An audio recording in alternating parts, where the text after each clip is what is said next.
Welcome to your reading. So I've pre-pulled your tarot here and we'll shuffle the rest of your cards on camera. I have to say there's such a cute, playful energy coming from your spread here, but let's get into it. We have the Page of Swords, we have the Seven of Swords, we have the Four of Swords, so many Swords cards, and it's wild too that you got 3 consecutive Swords cards because, I mean, this deck, I've used it so many times. It's been shuffled a million times. I love the Blooming Cat Tarot. So yeah, pretty wild that you got 3 Swords cards right off the bat. Then we have Temperance, the Page of Cups, and the Knight of Wands. I also feel like it's significant that you got 3 Court cards here, and there's only 1 major arcana. So when we're talking about the dynamic between you and your future spouse, I feel like no matter how many years you've been together, we could be looking at your marriage 1 year in, 5 years in, 10 years in, 20 years in, and so on and so forth, and it would still be the same, not the exact same dynamic, but it would still be the same playful energy. It's like you two kind of maintain the spark in your connection, you know, a bit more, I think, than the average married couple, because, you know, over time, when you've been married to someone for a long time, you know, the nature of that love sort of changes, right? And it evolves. But I feel like for you all, you maintain that spark. You maintain it really well. And I think it's because there's this playfulness. You two make each other feel young, you know?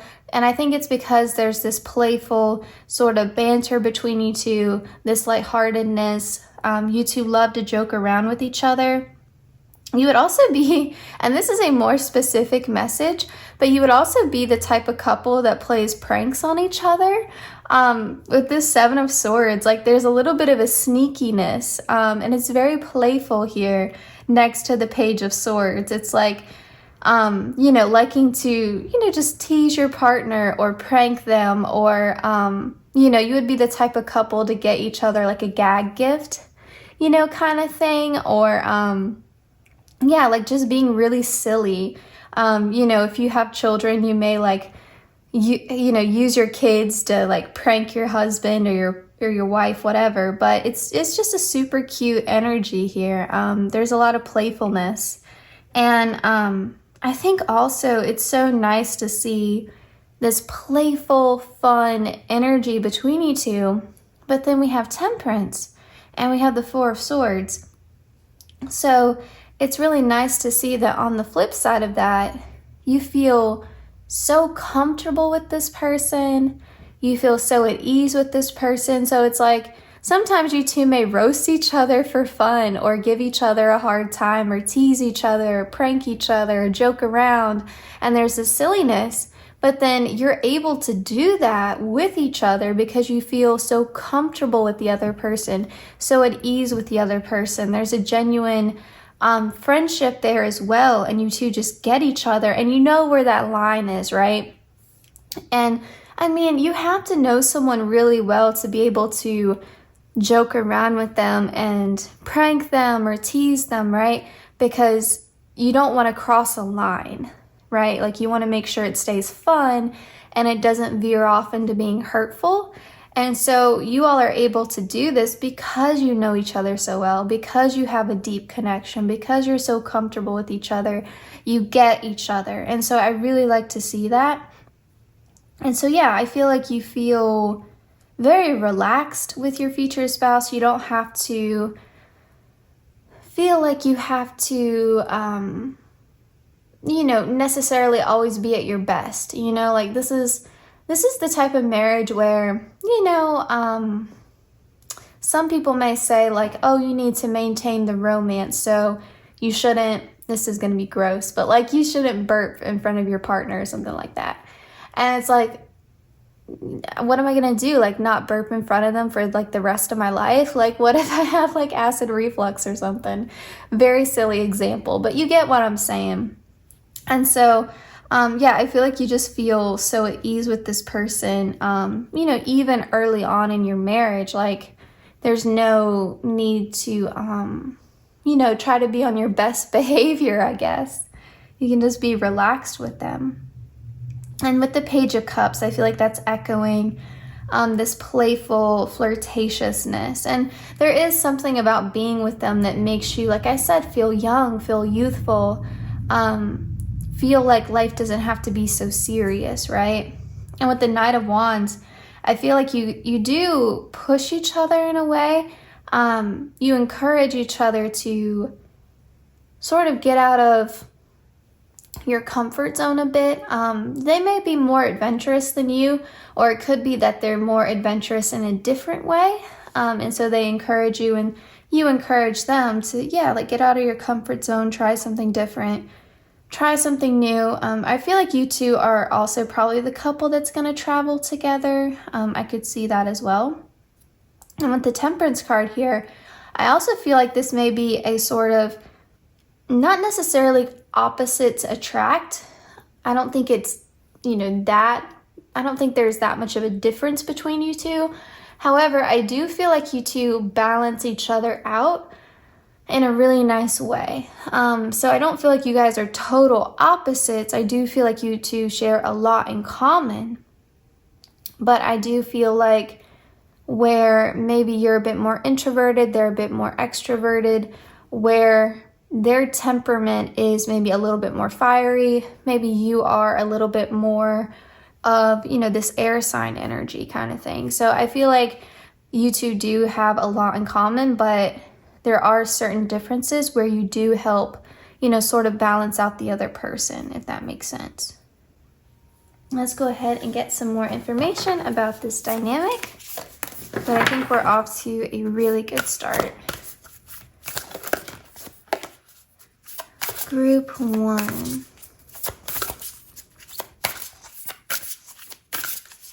I gotta get used to talking for like extended periods of time again. I feel like I used to be better at it. Because I talk a lot as a counselor, but there are breaks in between, and as a counselor, the patient, the client, whatever term you want to use, they're doing a lot of the talking, obviously.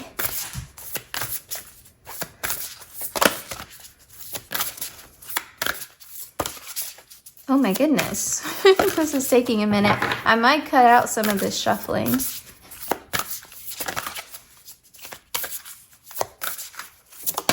Here we go.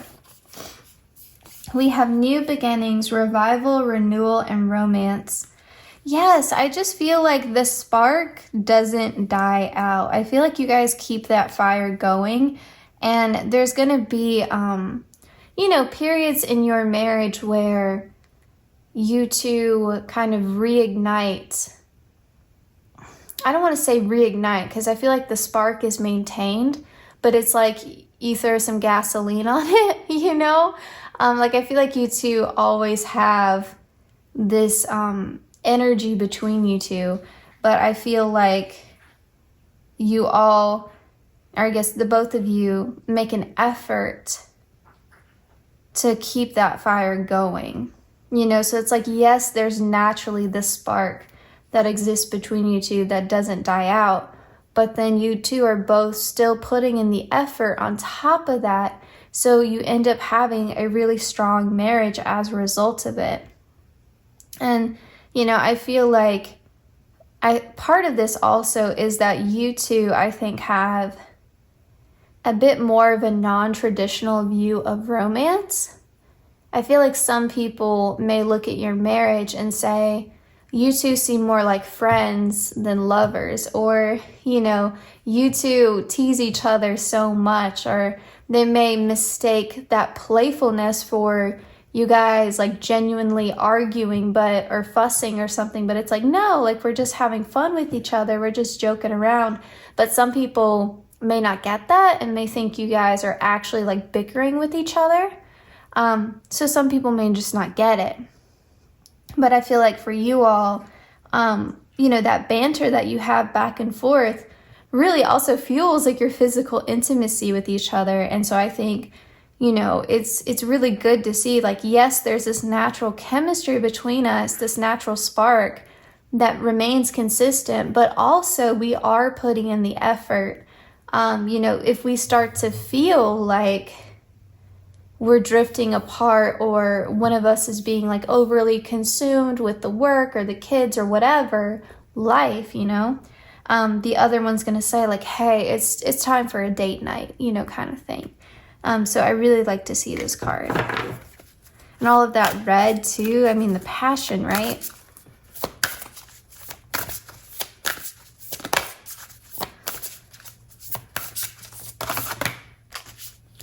Okay, and we have vision here. Visualize, imagine, and foresee.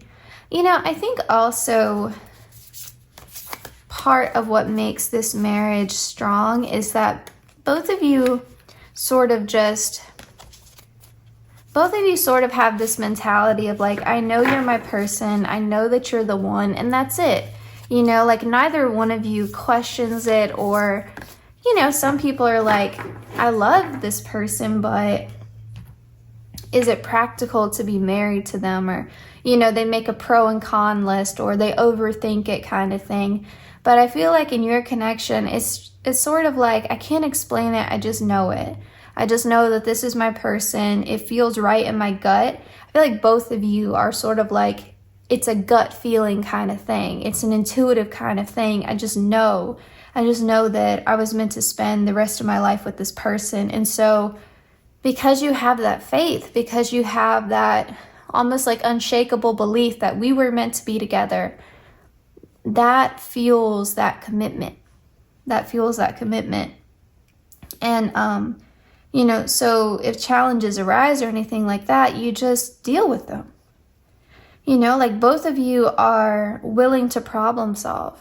Both of you are willing to make certain sacrifices or make certain adjustments to keep this marriage going.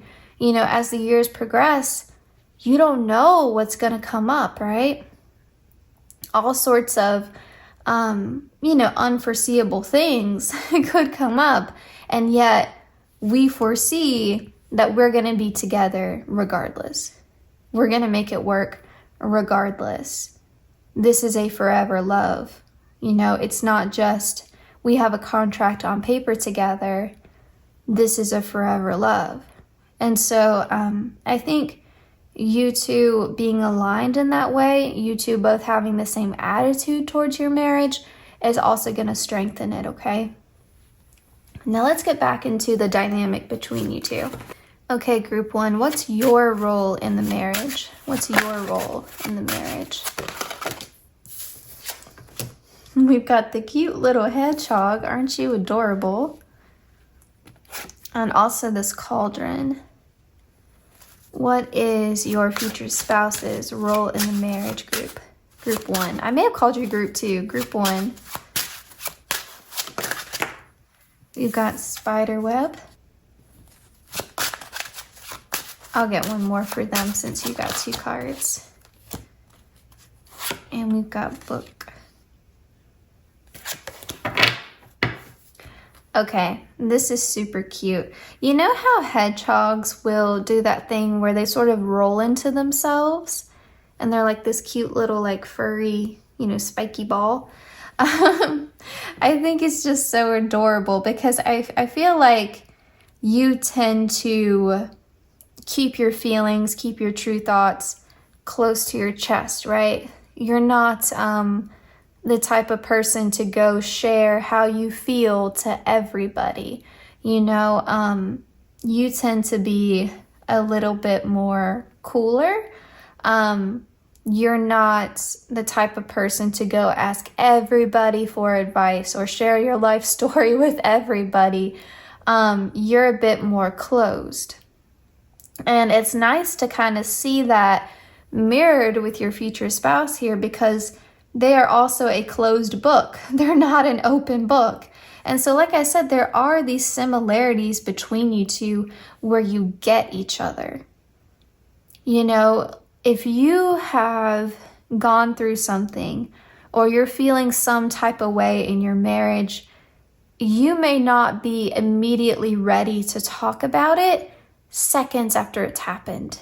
Okay, like you may need time to process it. You may need time to figure out how to verbalize or articulate exactly how you feel.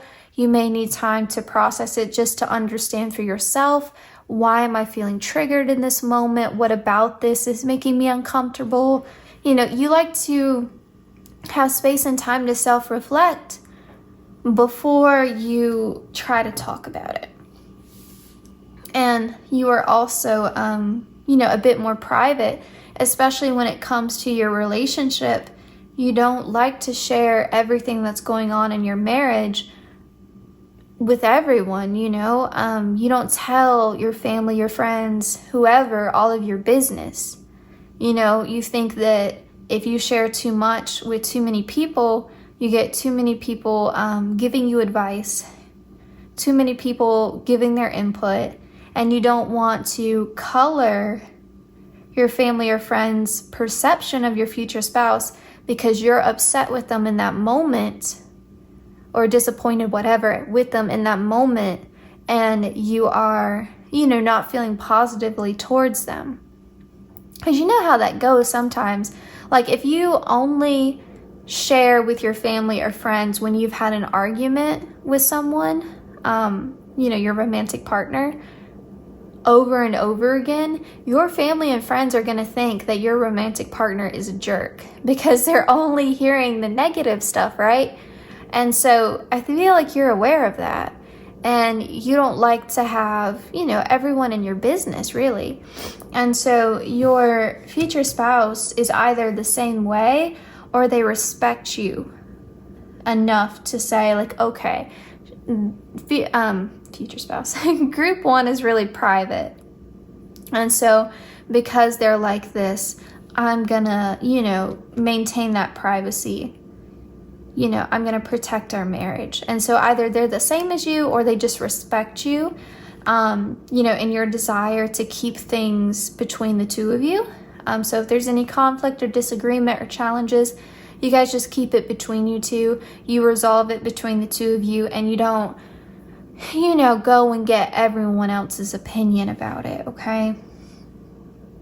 And I want to be clear. That's not to say that you two won't ever be open to getting professional help. Like if it ever came to a point to where you felt like you needed couples counseling, I don't feel like you two would be like, no couples counseling. I just feel like you two are like, we don't need our mother-in-law, involved in our business kind of thing. We don't need the best friend or the brother or the sister involved in our business kind of thing. We'll resolve it together. Okay. Yeah, so I feel like, in this way, you two are aligned. Now with this cauldron here, this could be representing that you'll be like a homemaker. But honestly, I think for a lot of you, this is signifying, especially with the spider here, this is signifying that you two will both be very balanced in terms of the distribution of responsibility in the connection. Because with this cauldron here, it's like, if you're doing a spell, it takes a lot of different ingredients. It takes a lot of intention. You have to be very methodical. You have to be very organized. I've never tried to do spell work, but you know, sometimes I'll go and watch you know, like a cute little like witchy video, and I'm always amazed at like how much work it entails, you know, and it's really beautiful to see you know, all of the effort that goes into it, you know, and all of the different elements that you have to consider.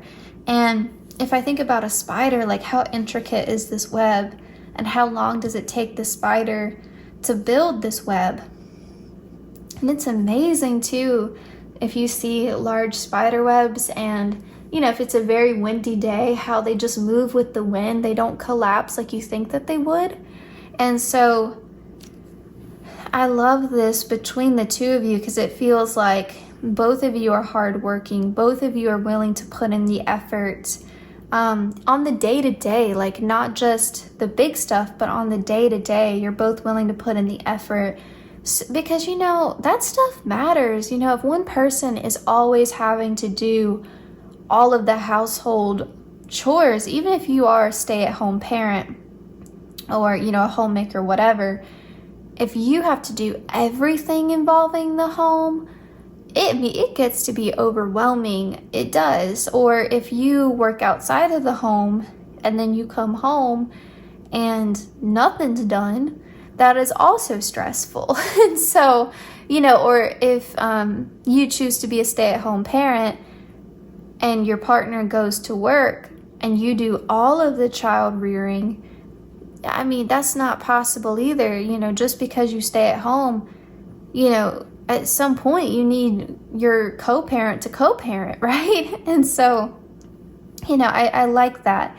I like that both of you are willing to put in the effort on the day-to-day, so the other person isn't feeling overwhelmed and resentful. Okay? No matter how you two distribute the labor, it feels like it's pretty equal. You know, nothing's ever perfectly equal, but it feels like it's pretty equal. With this spider web here, and I was talking about it being able to move in the wind, I do feel like your future spouse is, and don't be offended by this, group one, but I feel like your future spouse is willing to be a bit more flexible, a bit more adaptable than you are. You sometimes have a certain vision of how something is meant to go, and you get really committed to it, and you get really laser focused on it.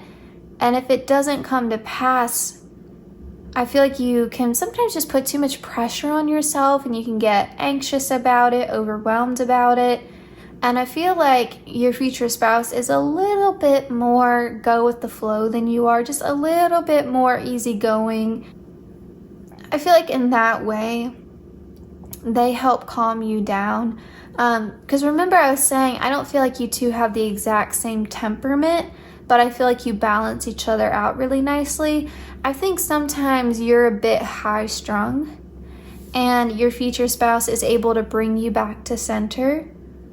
And then sometimes your future spouse is a bit too laid back when they need to be more,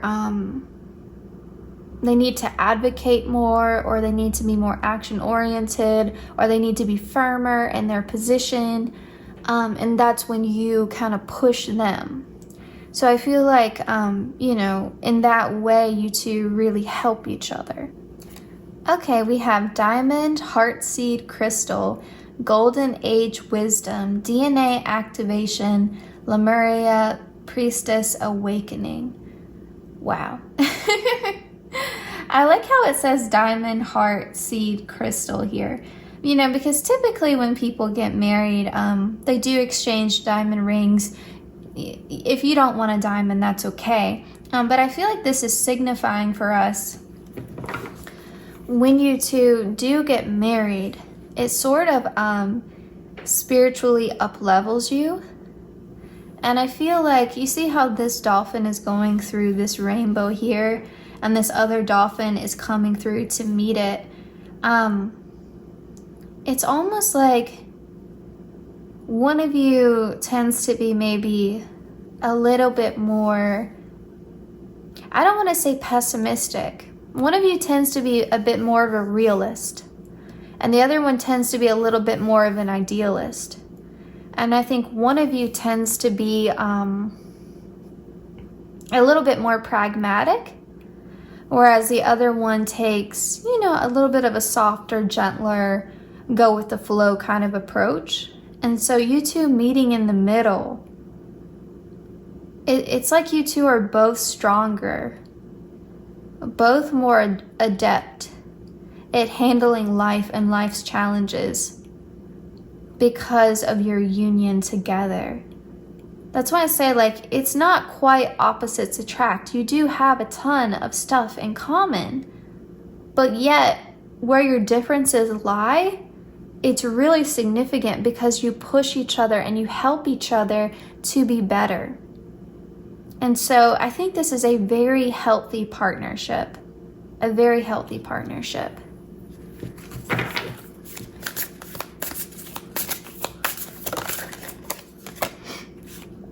We have Pixie Helpers and Green Aventurine. Not all wanderers are lost, clearing the way, luck and opportunity. I do really feel like you all will travel a lot together. You'll have new experiences together. I feel like you're the type of couple where quality time is king. You know, the memories that you make together mean more than anything that you could achieve on paper, right? You know, you're the type of couple where you're not necessarily focused on accumulating wealth or and not to say that you don't have like long-term financial ambitions, but it's like that's not our top priority. Our top priority isn't in accumulating material things, you know, like it's not about trying to drive a nicer car or about trying to afford the biggest, nicest house on the street. For us, you know, we want to make sure that we're investing a part of our money into having beautiful experiences, memories that will last a lifetime. And that's why I think travel is so important to you too, or going and having new experiences. So, for example, let's say it's your anniversary. Instead of saying, hey honey, like I really want this nice, I don't know, like sapphire necklace for my anniversary gift. Instead of saying that, you're like, you know what, let's take a trip to, I don't know, like let's take a trip to London. Let's go to this concert. I've always wanted to see this band play. Let's take a trip and go to this bed and breakfast up in Vermont. I don't know. I'm just throwing stuff out there. Let's fly to Paris. But it's like you all would rather accumulate beautiful experiences because when you're old and you're sitting on the porch together, you're going to remember more fondly those memories and times that you spent together that were special, rather than, hey, remember that time you bought me a sapphire necklace kind of thing. Yeah, I feel like that's what you two really value as a couple. We have Labradorite, I may have said that wrong, and Blue Lotus Flower, Psychic Gifts, Wise, Sage, Awareness, and Call to Action.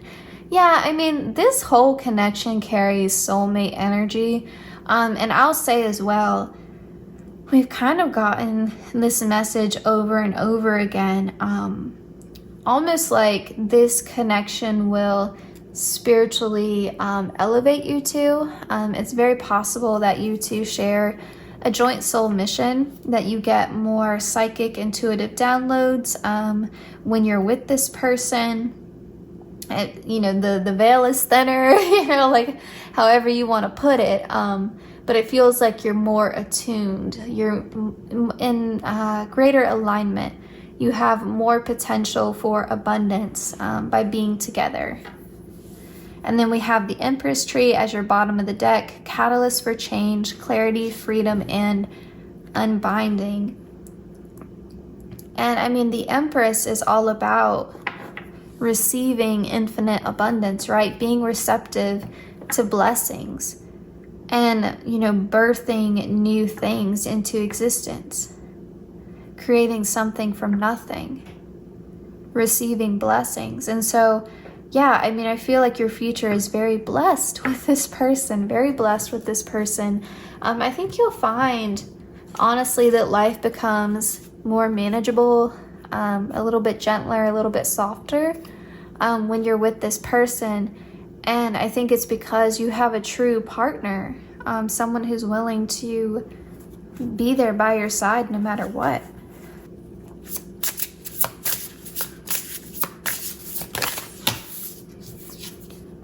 Okay, we have Spy here. We have Healing. I love that these came out next to each other. So if in past connections you felt suspicious, you were betrayed, you were cheated on, lied to in some way, your partner was doing some sketchy things on social media, this is saying this is going to be very heart healing for you. And this could be your future spouse's energy as well. But it feels like there's a lot of trust between you two. So it's like, you know, here's my phone passcode. You know, you look at it anytime you want to, but, you know, there's nothing on there. And so, yeah, I feel like that's going to be really nice to be able to trust and to not have to wonder what your partner is doing, you know, on Snapchat or Facebook, Instagram, whatever.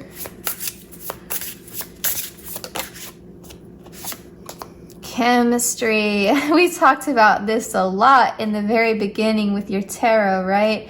I mean, just over and over again, you two have fantastic chemistry, a natural rapport. And you'll notice that, you know, on your first couple of dates with this person, that things just flow really easily. The conversation doesn't feel forced. You don't have to sit there and think too much about how you're going to respond. You can just be at ease, and it almost feels like, have I met you before? You know, it's just a really easy dynamic. There's not a lot of awkward silence, you know, the conversation just flows really easily, and you can be playful with this person even on your first couple of dates because you two just kind of get each other. And I think it's going to feel really super nice. And your bottom of the deck is true love. So, yeah, I mean, if you had any anxiety about it, and I'm even seeing soul connection here too. So if you had any doubts about it, or you were worried, like, am I ever going to meet the one? Am I ever going to be able to get married? Am I ever going to find someone who treats me well? I feel like this is Spirit just giving you that reassurance. You know, and if you've been waiting on this connection for a long time, it's definitely going to be worth the wait, you know? Yeah. And I feel like there's just this, again, like this beautiful alignment between you two. I think even for your differences, because you're both unique individuals, right? But even with your differences, you two still get where the other person is coming from. Even if you don't always agree with them, it's like, I don't agree with your perspective necessarily, but I get it. Like, I get why you feel or think that way. And I think that willingness to try to see your partner's point of view, or a willingness to try to understand rather than, you know, like win the argument or win the disagreement, is really going to help solidify your marriage over time, you know, because I really do feel like you two have the potential to last. This feels like a lifelong partnership here. So let's just get one final message.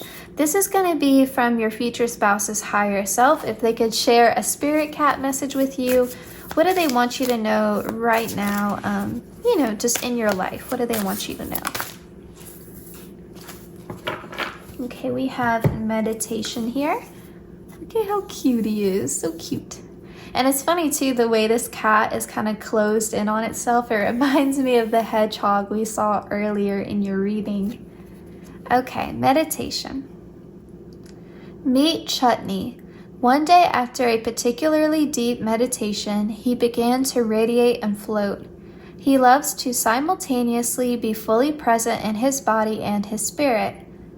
By simply closing his eyes and observing his breath, he is able to feel what is truly going on within himself. Each subtle sensation becomes vivid, with its own unique texture and energy. His mind is like the wide open sky, and his thoughts are like clouds floating by. He watches them arise and dissipate without judgment. Practice with Chutney and watch your awareness brighten until life itself becomes a moving meditation. I love that, a moving meditation. It reminds me of people saying, like, live your life like a moving prayer. I wonder if your future spouse is trying to connect with you on a psychic level, because both of you may have some psychic abilities or be intuitives, because we did get this repeating spiritual message throughout your reading, and you know, maybe you two are in fact soulmates, and so you would you know, possibly have dreams about this person. Possibly their thoughts would bleed into your thoughts at times. If you have thoughts that don't seem like your own, it could be what your soulmate is experiencing. But this could be them encouraging you to meditate because they do want to connect with you on a psychic level. And so yeah, maybe consider that. It could be your future spouse's higher self wanting to send you signs, wanting to send you downloads, wanting to send you messages now. So, you know, if you're open to it, maybe try meditation. Okay, group 1, this was your reading. I hope that you enjoyed it. Thank you so much for letting me tap into your energy today. And yeah, I hope to see you in my next one. Please take care.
Group 2, welcome to your reading. So we have the 6 of Wands, the 7 of Wands, the 10 of Swords, the Ace of Cups, the Empress, and the 8 of Pentacles. Okay, group 2, my heart goes out to you. I feel like up until you connect with your future spouse, either you've had difficult experiences in your romantic love life, or you've just in general had connections with people, whether they be family members, you know, difficulties in your childhood, difficulties with friends.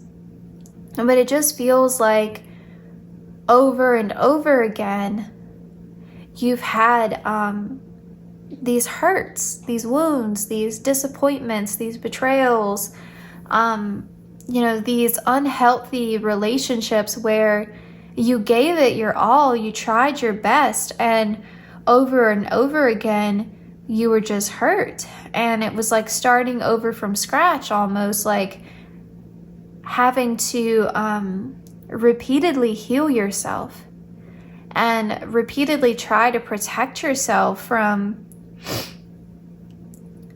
and I'm sorry, I'm a little bit sniffly today, protect yourself from people, you know, who just ultimately had negative intentions towards you or needed to heal themselves, and unfortunately, you know, hurt people sometimes, and they projected, you know, their own insecurities onto you, and you just felt like maybe after a certain point, is it even worth it? Is it even worth it to continue to try to form, you know, deep connections with people? Is it worth it to even, you know, try to date again? Is it even worth it to try to repair this relationship? You know, if this comes from a parent, is it worth it? Or do I need to just go no contact? Or do I need to set very strong boundaries where, you know, I love them from a distance? You know, like how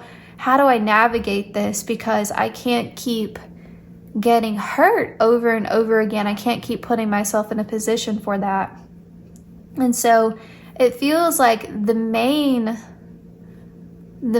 thing that your guides want to make clear to you here is that your marriage to your future spouse is going to be incredibly heart healing. It's going to really help you work through some of these wounds that I think you've carried for such a long time. And it's not to say you haven't done your own healing, but I think there's only so far we can go on our own. And I think that our connections with other people can really teach us a lot and can help us to grow a lot. And so I feel like, you know, you've done so much work on loving yourself, on not taking on those false narratives that, you know, people around you told you about yourself, that you're not good enough, that you're not lovable, etc., etc. You've worked through that as much as you can on your own. And so when you meet your future spouse and you develop your connection with them, it's like that final puzzle piece coming together. And so, you know, you're going to almost like understand what it feels like for the first time to have a relationship with someone else where it doesn't feel like the Seven of Wands. Like, look at this poor kitty, like trying to balance on all of these wands so it doesn't fall into the water. You know, you don't feel like you're walking on eggshells. You're not sitting there wondering when the rug's going to be pulled out from, you know, underneath you. And I think also you're not afraid to open up emotionally. And it's been a long time since you felt safe enough to open up, to share your story, to share your fears and your hopes and your dreams and, you know, everything that's closest to your heart. And so it's going to be such a healing experience for you. It feels very like cleansing to the soul. It feels very easy. And so it feels like with this Six of Wands and this Ace of Cups, like this is karmically what you deserve. Like you deserve to have a successful, happy, healthy marriage. Like you deserve this. Like you've done so much healing, so much inner work, so much shadow work. You have forgiven so many people. You've released so much negativity, you know. And I mean, over and over again, this poor kitty, like you didn't deserve any of it. And you realize that, and you understand that you didn't deserve, you know, any of these sorts. You didn't deserve it. You didn't deserve to be stabbed in the back. You didn't deserve a difficult childhood. You didn't deserve any of it, right? Whatever the case may be. But this you do deserve, you know, like you do deserve a happy, healthy marriage. And so look at how the way these cards are laid out. We have this cat. It almost looks like he's painting these pentacles, right? But he looks like he's looking towards this Empress card. And so, especially if you resonate with the divine feminine energy, gender doesn't matter. I really feel like your future spouse has this view of you like you're almost too good for this world. They have a very, I'm hearing, angelic view of you. And they just see your pure heart. They see your sweetness. And they just feel... Sometimes I think that they worry that they don't deserve you. And that's why they put so much effort in, why they work so hard to make you happy, to try to please you, to try to give you the kind of life that they think that you deserve, the kind of marriage they think that you deserve. You know, sometimes they kind of look at you and wonder, like, how did I get so lucky? And I feel like they just adore you. And when they hear about everything that you've gone through and how you still have this like beautiful, pure, loving, sweet, affectionate nature to you, I feel like they're just in awe of you. They just find that so inspiring. Especially your capacity to love, your capacity for forgiveness, your capacity to still have an open heart after all of this. And I feel like what your future spouse doesn't seem to realize sometimes is that the reason why you have this open heart is because of their nature, how they have made you feel safe, how they have made you feel comfortable. And so it's very cute and sweet dynamic here where you both almost are looking at each other like, how did I get so lucky? How did I get so lucky? And you know, it's sweet. Like, both of you don't seem to see that both of you feel this way. Both of you feel so blessed by this connection. Oh, it's so cute. It's so cute. Both of you, I mean, there's such adoration between you two. You know, it's a very sweet, ooey gooey, you know, kind of dynamic here. You two are both, I think, people who have sentimental hearts. Yeah, there's just such a sweetness between you two, such a softness, such an easiness. And I feel like you both want to protect each other. You know, if you think about the Empress, she's the mother. She's the mother. And mothers are fiercely protective, right? And so I feel like for as soft and sweet as you are in this dynamic, because I really do feel like you're this Empress, again, regardless of gender, I feel like as nurturing and loving as you are, you're also fiercely protective because you have gone through so much to get to this point. You're not willing to let anything sort of disrupt your harmony here. You're not willing to let anything come in and try to negatively impact or undermine your marriage or your connection with this person. And you know, I do feel like if you're wanting children, you and your future spouse are going to make amazing parents.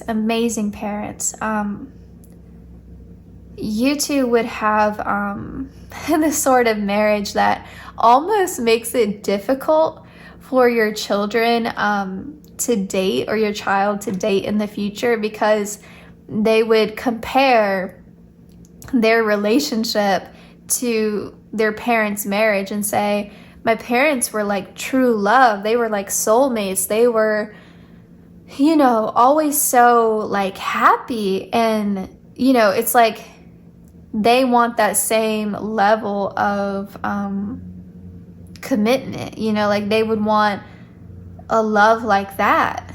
And, you know, it's like when you witness real, authentic love up close like that, after that, like, how do you settle? How do you settle? You know, it's like you two are sweethearts, and it's like they would want that, you know.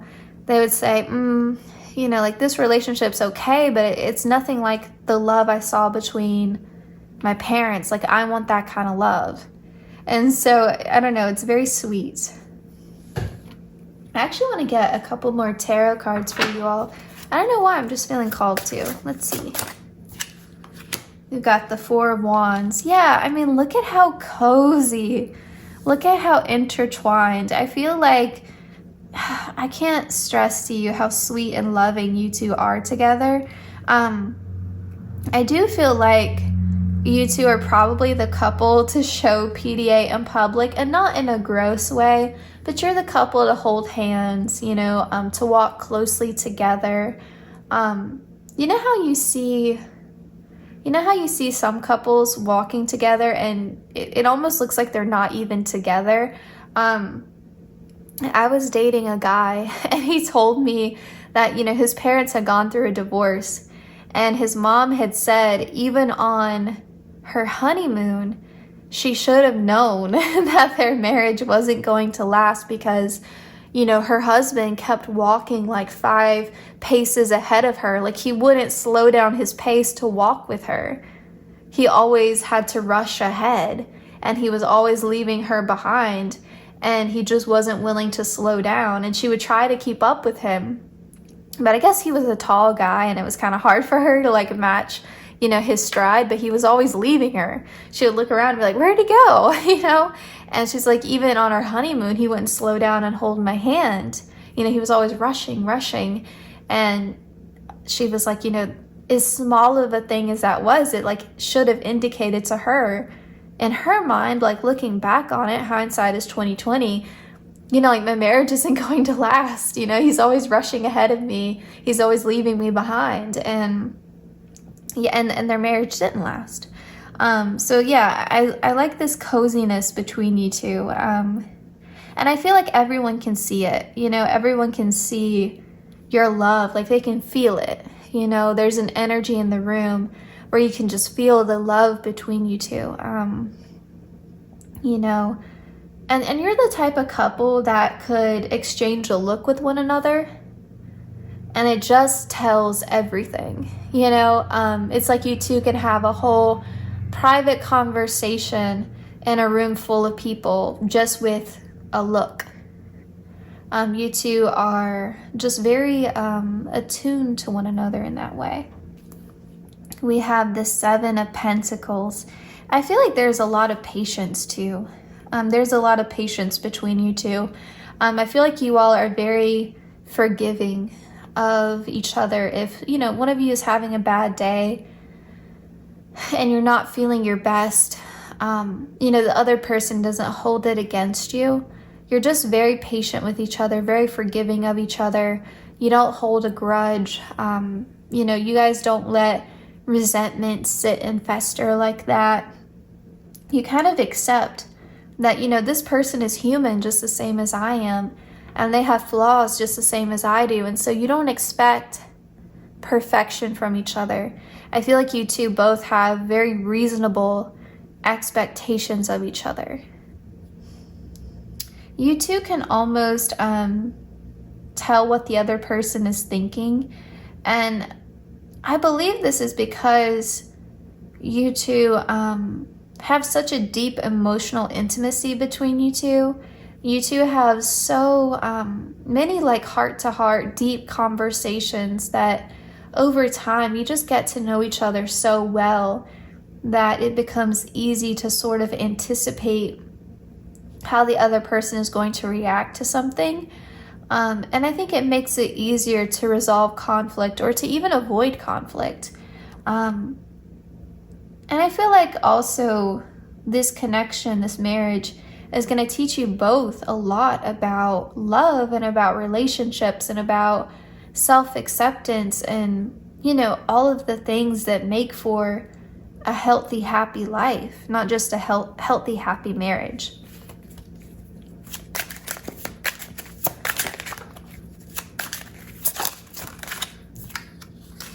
Yeah, we have the Wheel. It does feel like, you know, divine intervention, fate brings you two together, because it does feel like a lot of lessons are learned through this relationship. And I think sometimes when we think of lessons, we think of something being difficult or challenging. But I think sometimes the universe teaches us through love.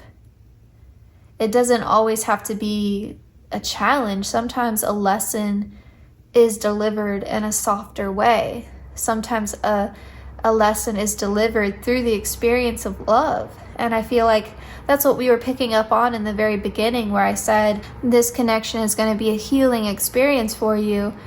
You can only go so far on your own, right? And we learn through our relationships with other people. And so I feel like this is you learning through the lens of love. Like you've already learned with the Ten of Swords through the lens of pain. So now let's learn through the lens of love. We have longevity. Is there a better card you could get in a marriage reading than longevity? I mean, that's the goal, right? You want a marriage that lasts. And so it's really nice to see longevity here.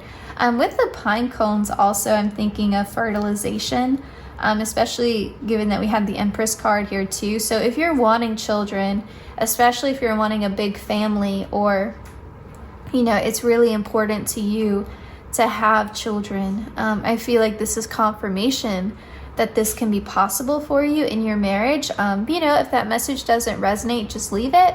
But I feel like if you're wanting to be a parent, you know, the signs are looking really great for that.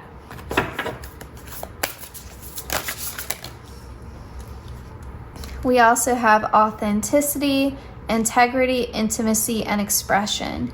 I mean, yeah, I mean, you can fully be yourself with this person, and, you know, you're not going to feel judged or like it's going to be used against you later. I think that's always the worst feeling in the world. When you open up to someone and you share something, you know, deeply personal with someone, and you think in that moment they're being supportive and understanding and you feel better. But then later, like if you get into a disagreement with that person, or there's some sort of miscommunication or conflict, they throw that thing that you shared with them in your face. I mean, I've had that happen to me a couple of times, you know, in friendships. And I mean, it just cuts. It cuts so deeply.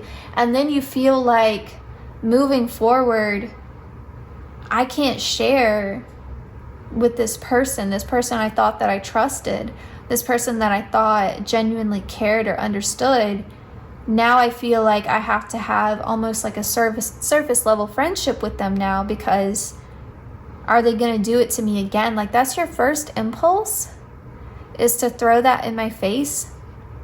And especially hurts too when it comes as a surprise that they're even upset with you, or like you don't even really understand why they're so angry, or like what you did to deserve that level of response. Yeah, it's very hurtful. And so I feel like for you to not have to go through that, to be able to share and be emotionally vulnerable, and to know that your partner is genuinely there for you, not just in that moment, but that they're not going to use it against you in the future to hurt or manipulate you, is really beautiful, and honestly sometimes kind of rare, unfortunately. So I feel like this person holds your secrets with reverence. This person holds your story, your truth, and they protect it. You know, they don't run their mouth and tell everybody else. Like I said, they don't use it to control you. They just hold space for you. Peace. Yeah. And this isn't to say you're never going to argue with this person. You're never going to have disagreements. You know, marriage is full of that, because it's a real relationship, right? But generally speaking, your heart feels at peace with this person. And I feel like this is also saying you two are both able to resolve conflict. You know, it's not always one person having to give. It's not always one person having to concede. It's not always one person having to make amends and apologize. You know, it's unfortunate when that happens, because not everyone knows how to say they're sorry. You know, a lot of people will say, well, I'm sorry you feel that way, or I'm sorry if I did anything to hurt you, or I'm sorry that I did X, but you, and then they go off on this whole tangent about how you hurt them. And it's like, you know, if that's the apology that you're giving, I don't want it. Like, you can keep it. If that's what you think an apology is, please keep it, because we were better off before you even tried to apologize. Just be quiet, you know? Or someone says they're sorry just to shut you up, but then they go right back, you know, to repeating that same behavior, and it's frustrating. And so I feel like the fact that you two can resolve conflict peacefully and in a balanced and healthy way is something that is going to give your marriage some longevity here, okay?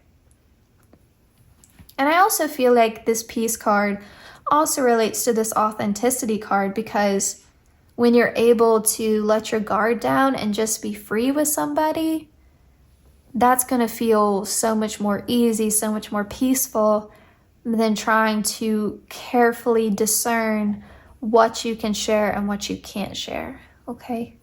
This message just came through when I was shuffling the other deck here.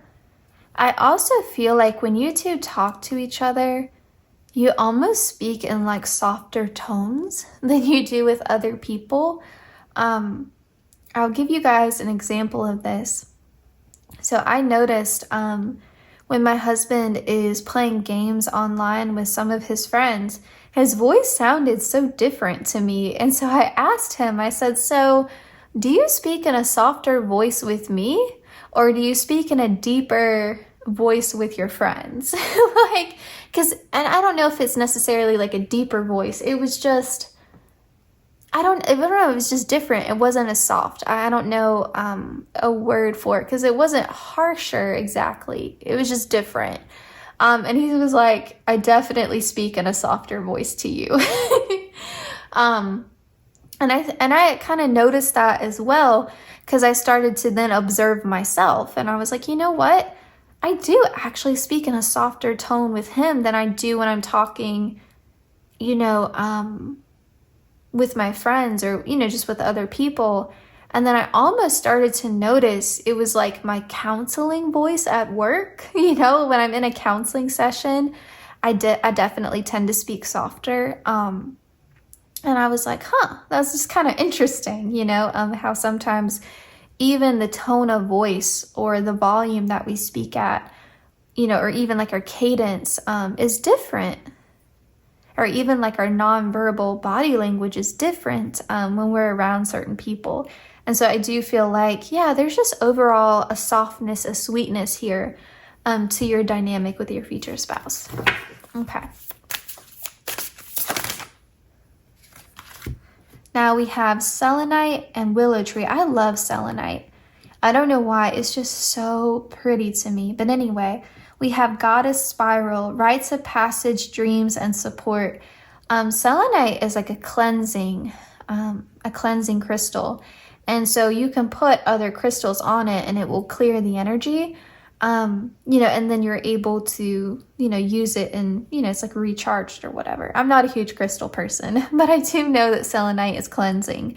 And so I feel like, I think I said this was going to be a soul cleansing, marriage for you, or relationship for you. And that's what it feels like. It feels like, wiping the slate clean, you know. All of that past hurt with the 10 of Swords, it's just going to sort of melt into the background. You know, like, it's not ever going to fully go away, because those experiences shaped you into the person that you are today. And you cannot regret your past or your past experiences, because those experiences made you who you are. And so in order to fully love and accept yourself in this present moment, you have to accept what has happened to you. And that can be tricky, right? But I feel like, you know, you've learned through, like we said, the pain. Now it's time for you to learn through the lens of love. And so it's going to feel like, okay, these things happened to me. They helped shape me into the person I am today. I now love myself. I now accept myself. I now forgive the past, accept it for what it was. Accept the people in my past for what it was, forgive them so I can move on, so I can have a healthy future. And it just feels like this beautiful release. And it feels like, you know what?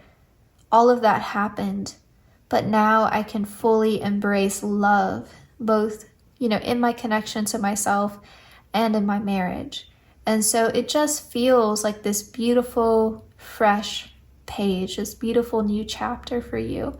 And so it's like, yes, all the previous chapters in my life happened, but this is a new chapter. This is a new start. And, you know, I'm better for having gone through what I went through.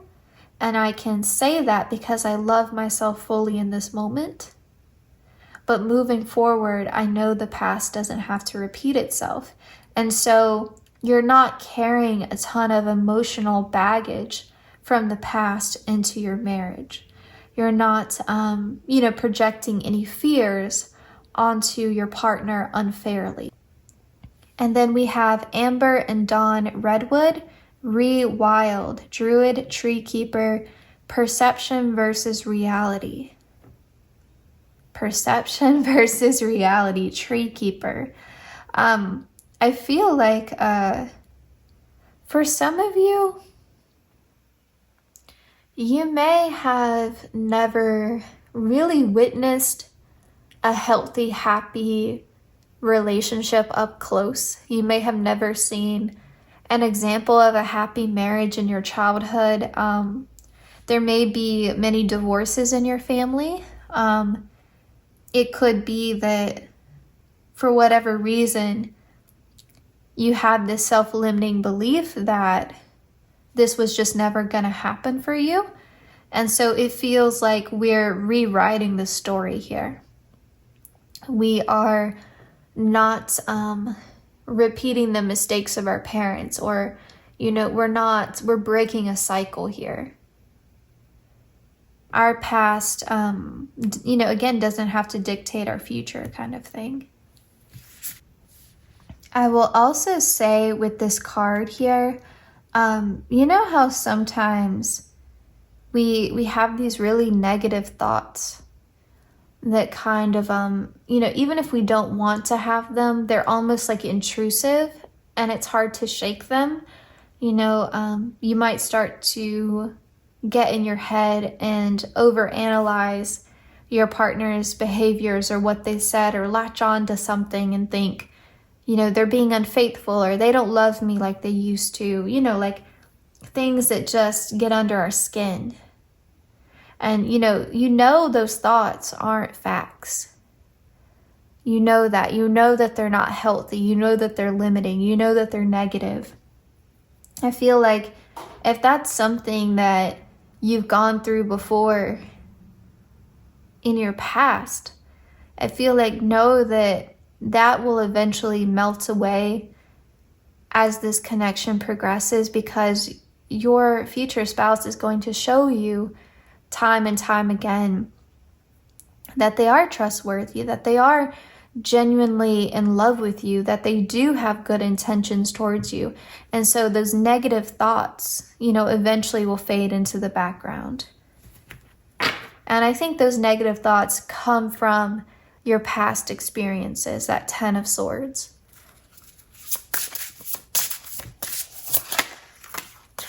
We have Flirt. I like to see this. I feel like you two, like group one had like a playful banter. I feel like with you all, it's very sweet, very cozy kind of dynamic when you two flirt. You guys are kind of mushy. You know, you're kind of mushy. It's just very sweet, very loving. You know, lots of compliments towards each other, lots of hyping each other up. We have chemistry here. And I mean, I really feel like you two, I keep hearing made for each other. Like we were made for each other. I feel like you two are a couple where you bring out the best in each other.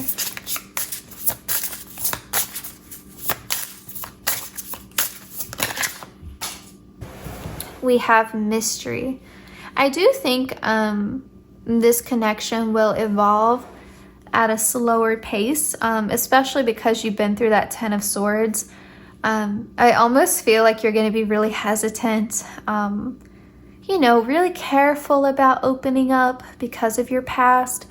And so I feel like, your future spouse is going to be respectful of that. I also feel like this could be hinting that this is an entirely new person. You haven't met them yet. Now we're going to see what role you take on in the relationship versus the role that your future spouse takes on. So we'll start with you, group 2, your role in the marriage.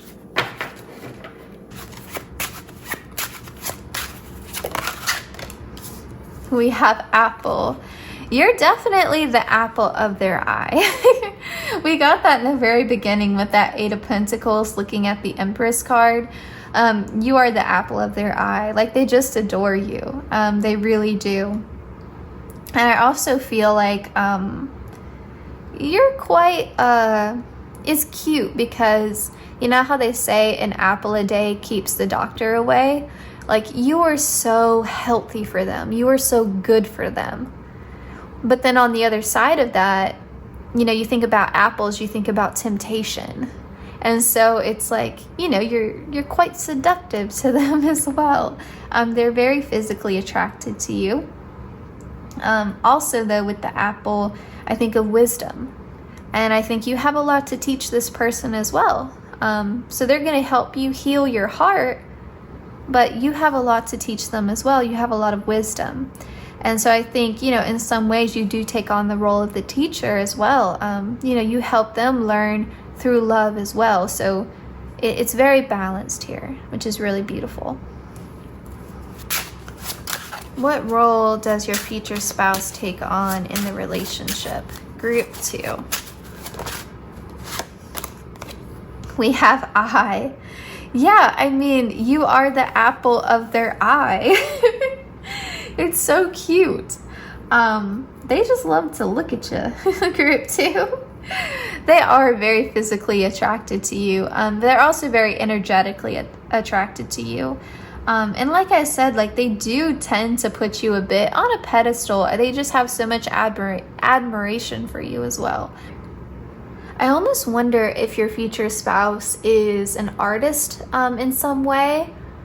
Because artist can mean a lot of different things. They could be a musician, a painter, a sculptor, a writer, a filmmaker. So many different things involve creative expression, right? But I almost wonder if you're like their muse, because I do think they have a tendency at times to maybe romanticize you a bit.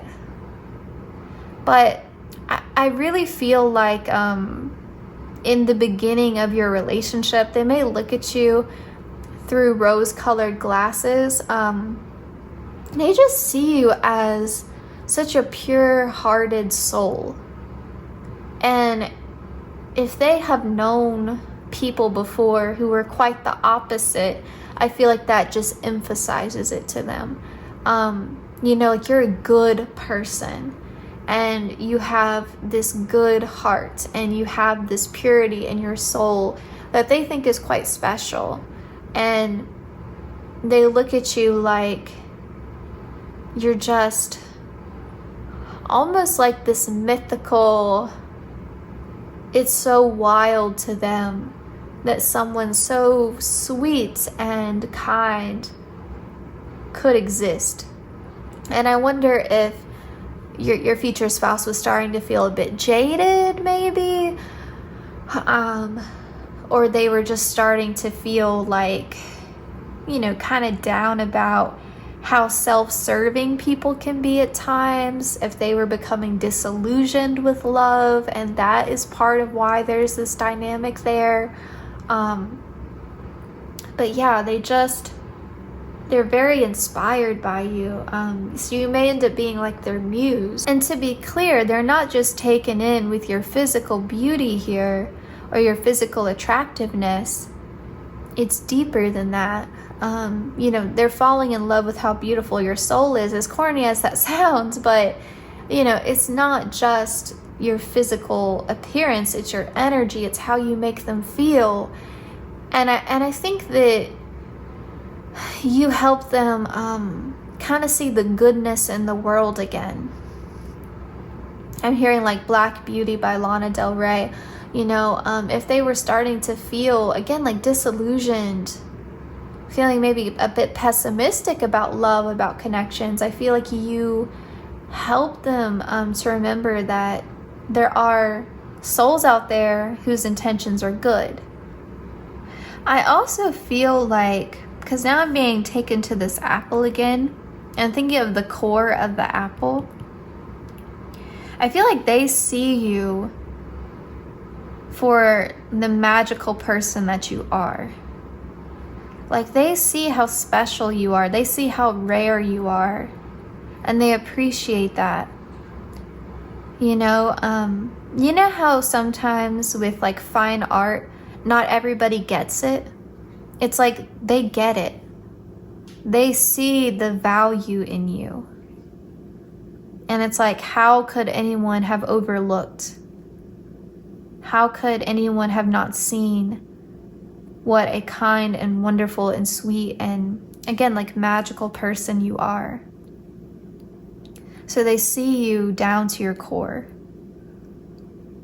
And they appreciate and they value what they see on the inside as much as they're appreciating and valuing what they see on the outside. And you know, even as you age, they're still going to find beauty within you. So, you know, if you have any fears about your future spouse having a midlife crisis and like trying to leave you for someone who's 20 years younger or something gross, you don't have to have that fear here. They're going to look at you and find beauty in you, no matter how, you know, like your physical appearance changes as you get older. Okay? And we have Rabbit here as the bottom of the deck. So again, if you're wanting children, leave the message if you don't. But if you're wanting children, I definitely see that as being possible here. So now we're going to get a message from your future spouse's higher self. Now, this is just what they want you to know. You know, if they could speak to you right now about what's going on in your life or any message they want to share with you, we're just going to let it come through, okay? Group 2, a message from your future spouse's higher self. Passion. Here we go. Such a pretty kitty. It says, meet Ember. She is the light blazing inside our being. She is our fire, our drive, our fuel. She is our very life force, yearning and stretching in the direction of our love. Notice what makes Ember begin to glow and burn brighter. Perhaps it is talking openly with a friend or cuddling with your love. Or perhaps it's playing your guitar, scaling a mountain, or writing your story. Look for that spark within and honor it. Stoke that fire with intention. Honor your passion with time and dedication. Feed that flame with devotion. Let passion ignite in your life with beauty, energy, and purpose. Yeah, I really feel like your future spouse may have an artistic, creative side, just based upon this as well. But also, if you're wondering, like, why haven't I met my person yet? It could be that following what makes you passionate leads you to divine union.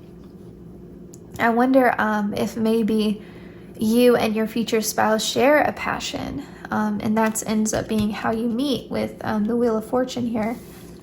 But yeah, I mean, don't worry about missing meeting this person or anything like that, because there is an element of fate here, which means there is an element of divine timing. So don't stress about that. Okay. All right. Group 2. This was your reading. I hope that you enjoyed it. I hope that it resonated. Please take care. And yeah, I'll see you in my next one.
welcome to your reading. How lucky are you all that you got the 10 of Cups as your very first card, and then your last card is the 10 of Pentacles. I mean, come on, emotional fulfillment, and then financial abundance, like security over here. Book ending, like your reading. That's so sweet. That's so nice. So anyway, you have the 10 of Cups, you have the 3 of Cups, you have the Page of Wands, we have the Queen of Pentacles, and we have this 5 of Wands followed by the 10 of Pentacles. So your dynamic with your future spouse, I feel like you all are very family oriented. Very family oriented. Even if you don't end up having children, although I do feel like this Page of Wands could be a child. Now, if that's not resonating, just leave it. But you could have a Leo, Aries, or Sagittarius baby. But anyway, this really feels like you all are family oriented. So your extended family or their extended family, may live close by. You may have a lot of family gatherings, a lot of closeness. Your future spouse or you, or both of you, may come from a culture where family is really important and where, shared holidays, traditions, matter. And there's a lot of closeness there.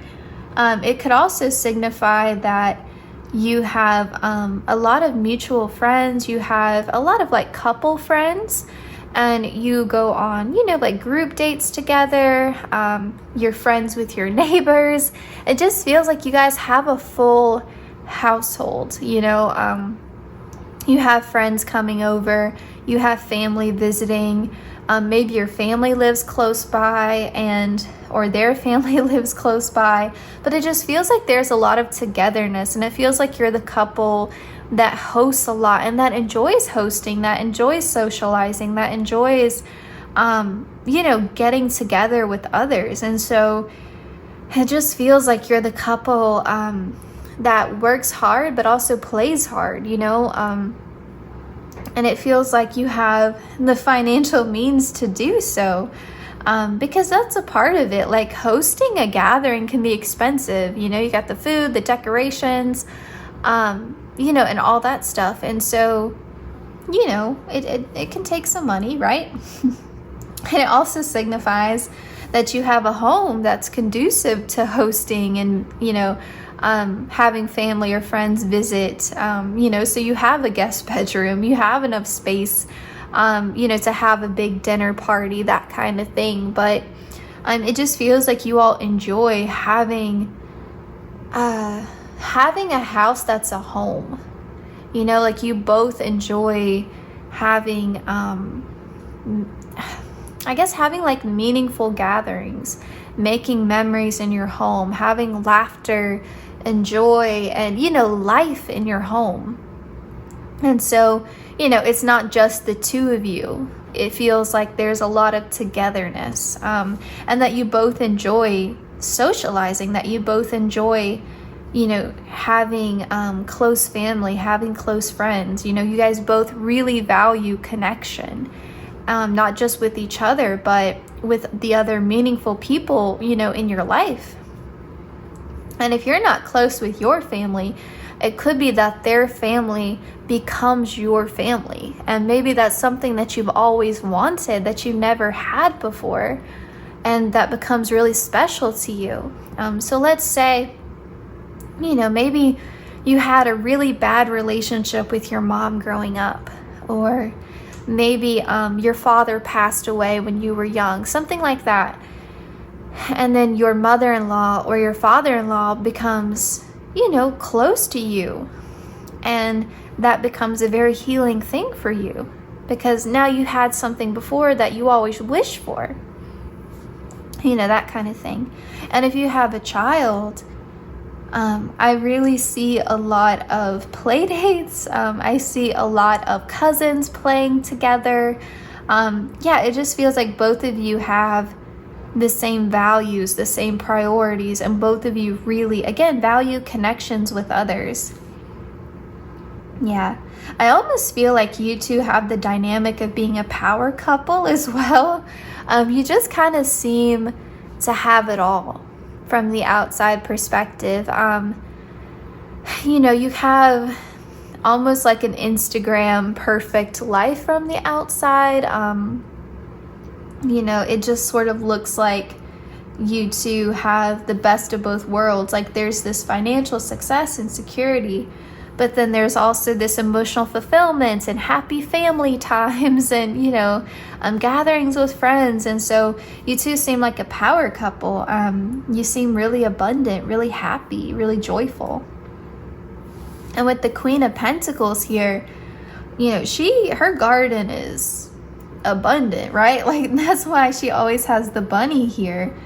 And so, yeah, I think that you have a relationship or a marriage that could inspire some envy, or people think that you have this perfect life and you don't have problems. And of course you have problems because everyone has problems.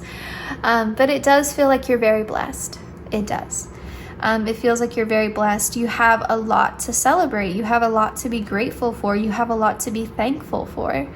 And I do feel like you have that spirit. You have that grateful spirit, which is nice. I feel like we've talked a lot about your lifestyle. I actually want to pull a few more tarot cards to see if we can get deeper into the dynamic between you two.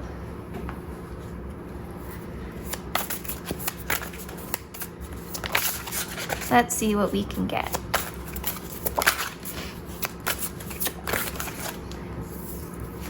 We have the Queen of Swords here.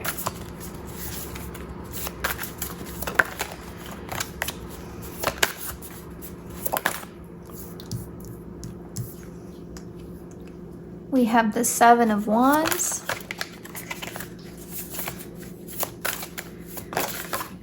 We have the Hermit. We have the Tower. See, now we're getting deeper into things. Okay. For many of you, prior to this marriage, you may have been single for a long time. You may have been, a bit more closed off, or like I was picking up on before, maybe you didn't have the happiest family. Maybe you didn't have a lot of good people around you, and you had to learn how to go it alone. And the Queen of Swords, she can be pretty emotionally reserved. She doesn't share a whole lot. And so that's a very different kind of energy than what we were talking about before. And so I feel like this is a huge change. Like this marriage really changes your lifestyle, and your connection with this person, I think, really opens you up, and makes you feel like the things that weren't possible, the things that weren't possible for you before are now not only possible, but actually your reality. And you don't feel like you have to work so hard to earn affection. You don't have to work so hard to earn someone's approval. This is maybe the first time where you experience love where it doesn't feel so conditional, where it doesn't feel like you have to constantly work so hard to keep it or to maintain it. This feels like this is a marriage, this is a relationship where the love is a given. There aren't terms and conditions. The love is a given. There's a very compassionate nature to this relationship. There's this feeling of like, we're not just romantic partners here. We are a family now. And I think to your future spouse, family is everything. Family is forever. And no matter what, you don't turn your back on family. You don't withhold love from family. With family, you learn to forgive. And I feel like when your future spouse commits to you and they marry you, and whether you take their last name or they take yours, whatever, it's not about that piece of paper. It's about their commitment to you. And to them, like, we are family. And so no matter what, we're going to build together. We're going to work through things together. And, you know, for them, divorce isn't something that they would even remotely consider. And that could be because of their religion, just their beliefs, or just because, you know, like I said, they value family so much. And, you know, I feel like their family has that same attitude towards you. Like, they're very welcoming. They sort of envelop you in their inner circle. And, you know, I don't feel like you've ever had that sense of security or safety before, where this person loves me and they are gonna stick by my side no matter what. You know, they're not going to turn their back on me. You know, they're gonna be there for me. And I don't have to feel so alone. I don't have to face the world alone. And it's just very comforting. It's very comforting. Okay, so I pulled 2 more cards for you. We have the 6 of Swords and we have the Fool card here as well. There's this energy where you can seek safety. You can seek safety in your future spouse. You know, I feel like some of you have just gone through some really traumatic experiences, some real hardships. You have just had your back against the wall, and you've had to just be so strong and cope with so much just on your own. I even had to just take a minute to just process what I was seeing in the cards, because it was a lot. And it was bringing up even some of my own like history for me. I had to sit for a second and separate myself from the cards. Because I think a lot of what you've been through has just been so heartbreaking. And I think the people who should have been there for you the most, and probably the people that you were there for, turned their back on you. And you were just left out in the cold by yourself. And again, it was bad enough that certain things were happening to you, but then to have to go it alone, or even worse for some of you, maybe those people that you thought would support you or that you hoped would support you ended up kicking you and you were down. And that's a bitter truth to swallow. Sometimes when really catastrophic things happen to us, like the tower, we see people's true nature. And it's heartbreaking when that happens. It really is. It can really mess with you and your ability to trust other people when you see people's true colors come out, you know, when you're down and out, and instead of supporting or uplifting you or, you know, just giving you encouragement, people take that time to try to undermine, try to keep you down, try to push you even further down. And it's really sad. It's really sad when that happens. It's like, oh, wow, this is what you've always really thought about me, huh? Oh, wow, you're secretly happy now that I'm suffering, that I'm hurting, that bad things have happened to me? Okay, cool. You know, or even worse, if someone tries to imply that you somehow deserve it or you brought it upon yourself, you know, that's hard too. Because it's like, really? A lot of times too, I find that comes from a place of jealousy or a place of insecurity within themselves. Sometimes, you know, when you're doing really well and then something bad happens and then you almost have to start over from scratch, and then people, you know, take that moment to kick you when you're down. It's like, oh, okay. All that time I thought you were supportive and happy for me, but actually you were envious? Okay. So I think you've had experiences like that, and then when your future spouse comes in, it's like, I don't want to say it's like a rescue mission, but it's like, let's get you away from all this negativity. You know, let me kind of, because you've been out in the cold, right? And it's like, let me bring you into the warmth, you know, of family, of support. Having a support system changes everything. It changes everything. I've worked in addiction counseling for a while, and that's one of the main like key components of relapse prevention is having a strong social support system.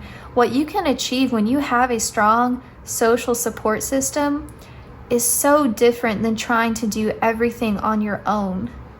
And so, I mean, that's why they tell people to get a sponsor, to go to meetings, you know, to repair relationships with family, make amends. I mean, all of that comes from, you know, a place of purpose, right?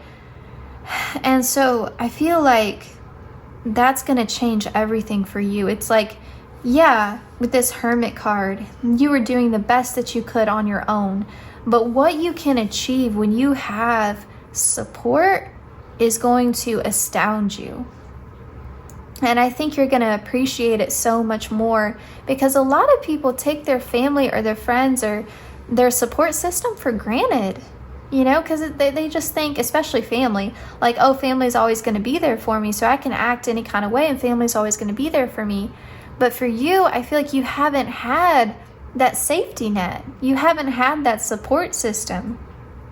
And so for you to now have that, you're so grateful and you use it to your advantage. You know, are so happy to have that support. And so it's like, now that I have support, I can achieve so much more. And I think that's why we're seeing this 10 of Pentacles and this Queen of Pentacles. Like, you can achieve so much more when you have support. And so, you know, it's not just a blessing to have your future spouse. It's like you get your future spouse, but you also get this whole network of people to support you. You know, like now you have family and friends and, you know, people who really love you and welcome you again into the inner circle and care for you just as much as they care for your future spouse. So there's a real sense of togetherness. So I'm sorry if you hear the fridge and the background of my videos. It just got really loud. We're gonna move this dining room table, and I think when we do, it's gonna help with the noise from the fridge. But until we get that done, we have some other furniture we need to put together. So until we get that done, just bear with me with that noise. So I apologize. Okay. And then with the Fool card here, I think again, like it makes you braver. It makes you braver, like the dynamic with your future spouse and their family and their support system, that becomes your support system. Because again, it's this whole network of people now that you have backing you. It makes you braver. It makes you feel more optimistic. And you're able to take more risks in life. You're able to try new things because you have that support. And you know, even if you fail, they're not going to kick you when you're down. They're going to support you. They're going to uplift you. And no one's going to judge you or gossip behind your back, you know, or be secretly happy that you fell on your face, you know. And so you have that, again, that safety net that you never had before. And you feel encouraged. You feel supported. You feel loved. And so, yeah, I just feel like overall, you're able to be more optimistic. You're able to be braver because you have this support, not only from your future spouse, but again, from this whole network of people now that you have.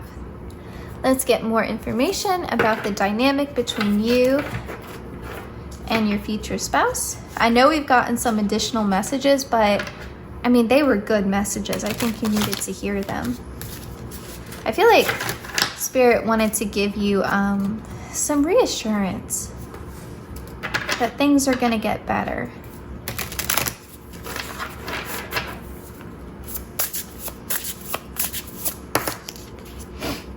We have influence.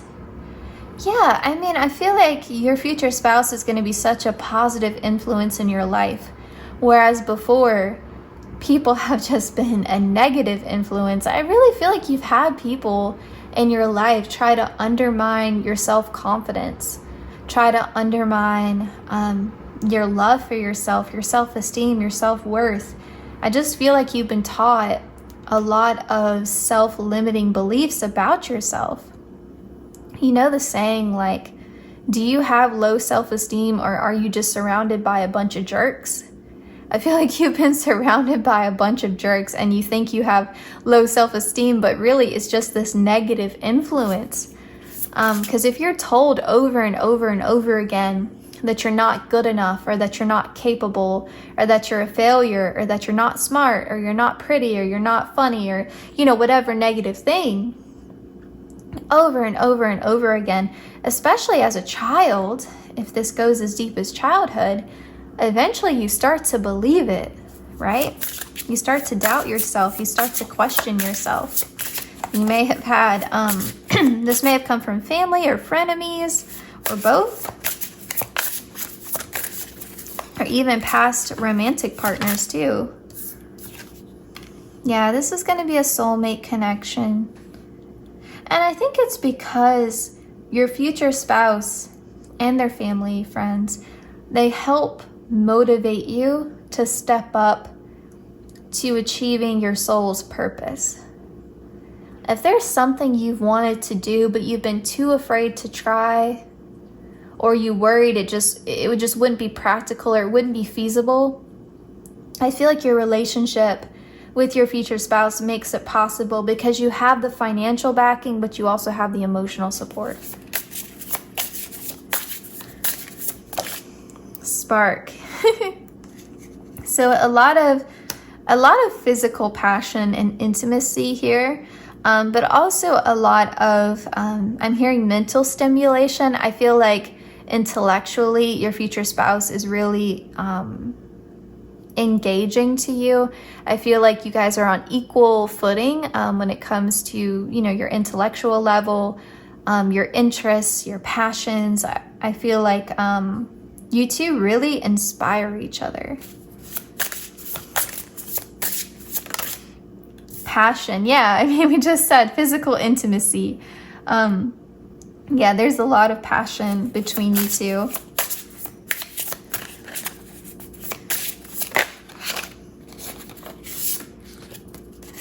Oh, I like to see this too.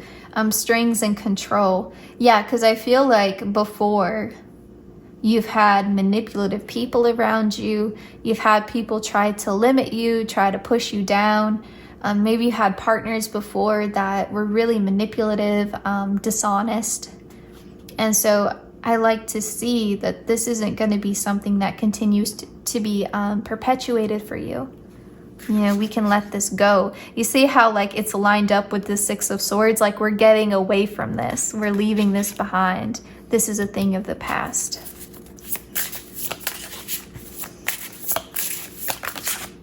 Yeah, freedom. Like I feel like Spirit's confirming this. You know, freedom. You're not being controlled anymore. You're not being even like led along, you know, like your feelings aren't being strung along.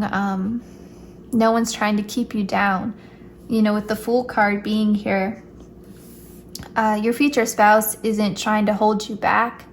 They're not intimidated by you either.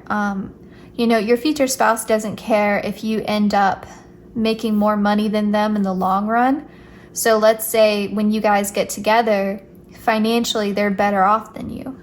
But you have this dream, this thing you wanted to try, and they help you, they support you, and then you end up being more financially successful than them. They don't resent you for it. They don't try to take credit for it either. They love you, they support you, they want the best for you. They want to see you win. They want to see you win. And that's a totally new experience for you. Bottom of the deck, we have friendship. And that's beautiful to see. Like there's passion, but there's also friendship. There's also companionship. Let's see what else we have here.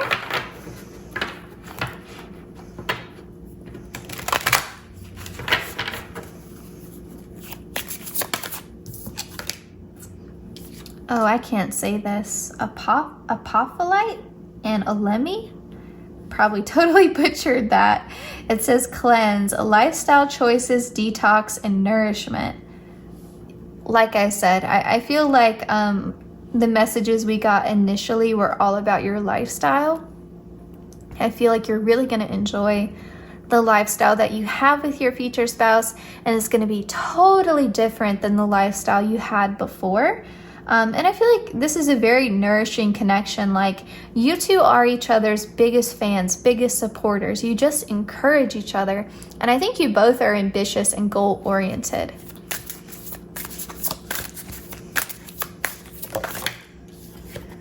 And we have Gold and Apple, rewriting Queen codes, herstory, and healing distortion. Yes, healing distorted thinking. That is the main takeaway from this card. Healing distorted thinking about yourself. I just feel like you were told so many false narratives about yourself.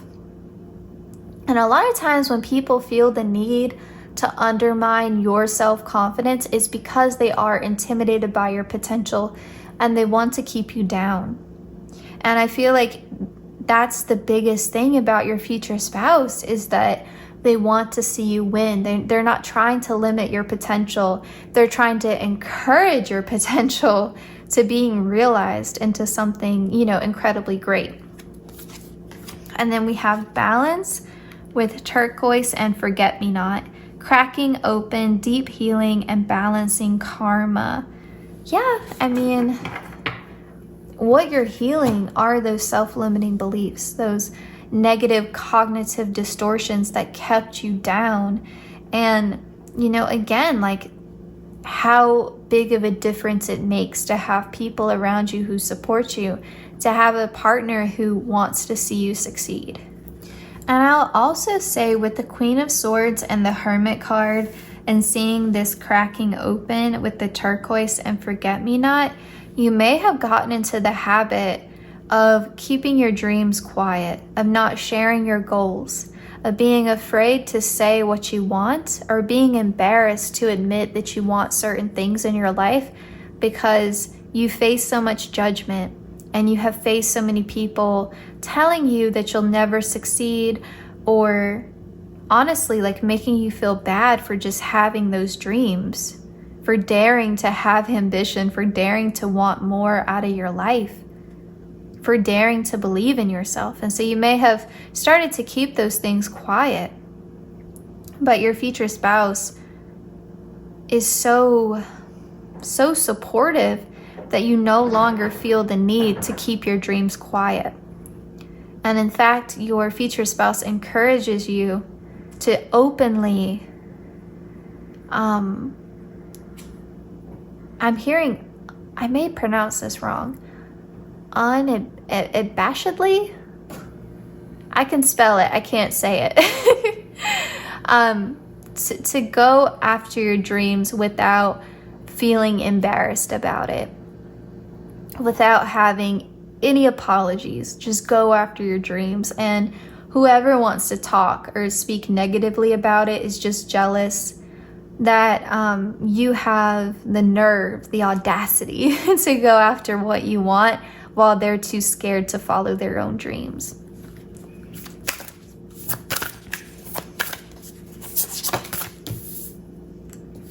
We have Tender-Hearted, Rally, Encourage, and Calm.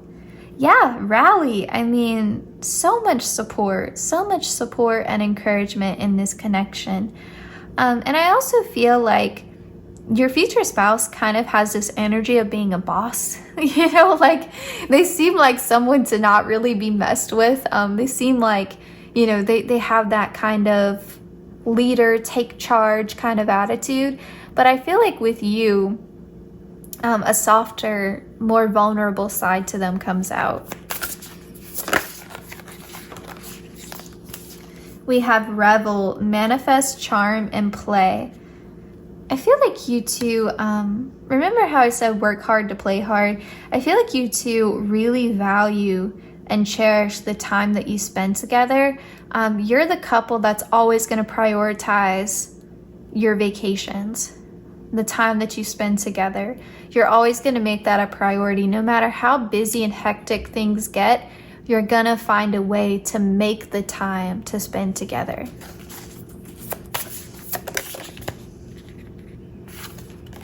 And we have tears, loss and grief and surrender. That surrender, I feel like, is so significant, you know, because I think it would be so easy to carry some of that old pain into this connection. But I feel like the timing of this is perfect because you've been given the time that you need to grieve what you've lost, to grieve the people that you've had to distance yourself from. And you now surrender to the people in your life who are meant to stay will stay, and the people who need to leave will leave. And I feel like you having that time to grieve, that hermit, you know, card time, really helps you be prepared for this connection. Okay, let's see. Now we'll get a card to illustrate your role in your marriage versus your partner's role in the marriage. So we'll start with you. What role will you play in your marriage? Group 3.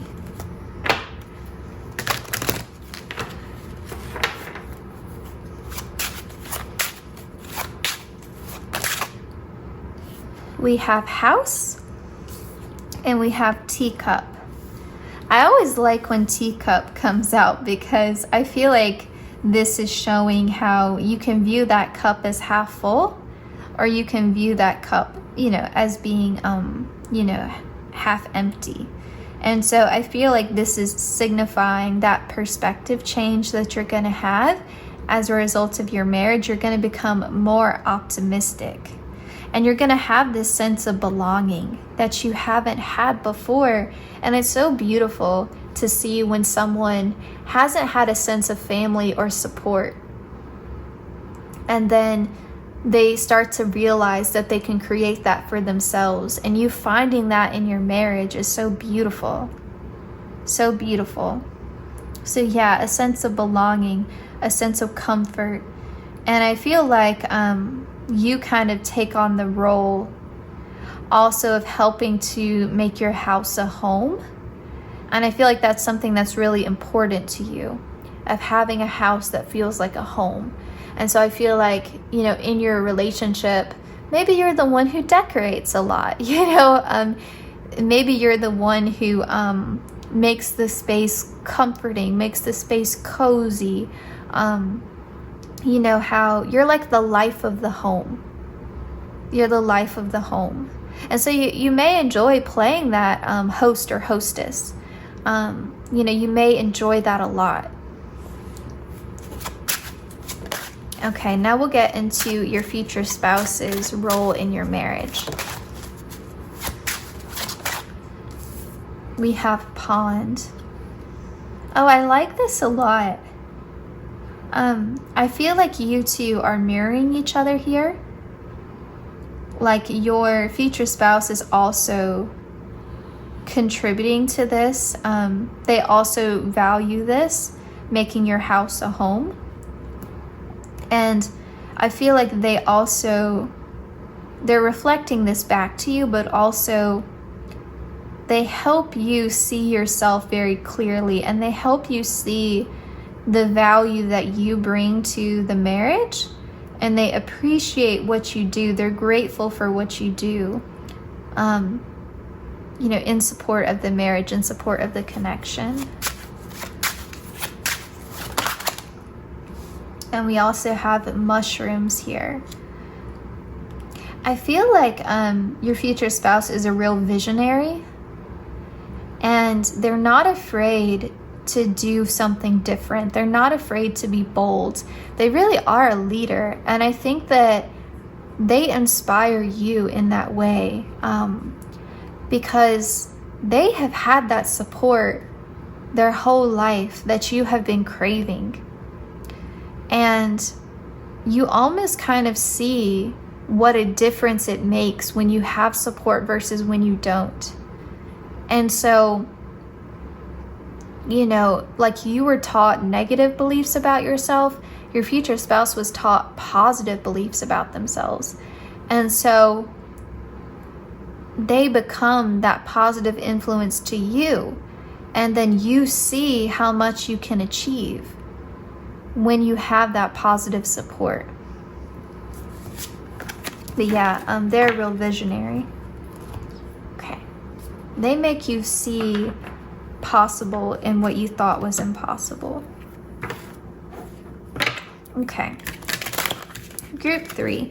We're now going to get a spirit cat message from your future spouse's higher self. If they could say something to you right now, what would they say? And this is just about your life in general. It doesn't have to be specific to this reading. So just whatever they want to say to you. Okay, we have courage. Yeah, I mean, that is pretty in alignment with your reading. Oh, look at how pretty. I swear, these cards are gorgeous. Okay. It says courage. Meet Alice. She is small but brave, jumping headfirst down the rabbit hole. Although the unknown may seem scary and fraught with danger, we should always hold faith in the beautiful possibilities and discoveries awaiting us. True courage is listening to our intuition and moving in the direction of our heart's deepest yearning, even when we are afraid and want to turn back to our comfortable, familiar world. Trust yourself enough to take that leap. And always remember, no matter where you land, the ride will be strange, magnificent, and oh so worth it. This Fool card energy. It's almost like they're saying, babe, go for it now. Like, don't even wait until I come into your life. Go for it now. You deserve your blessings. You deserve your success. You deserve to follow your dreams. And you know, it's cute too. This is kind of referencing Alice in Wonderland, because I also associate mushrooms with Alice in Wonderland. So I don't know, that's a really cute synchronicity to see. Be brave, be bold. All right, group 3, this was your reading. I hope that you enjoyed it. Thank you so much for letting me tap into your energy today, and I'm wishing you the very, very best, and I will see you in my next one. Please take care.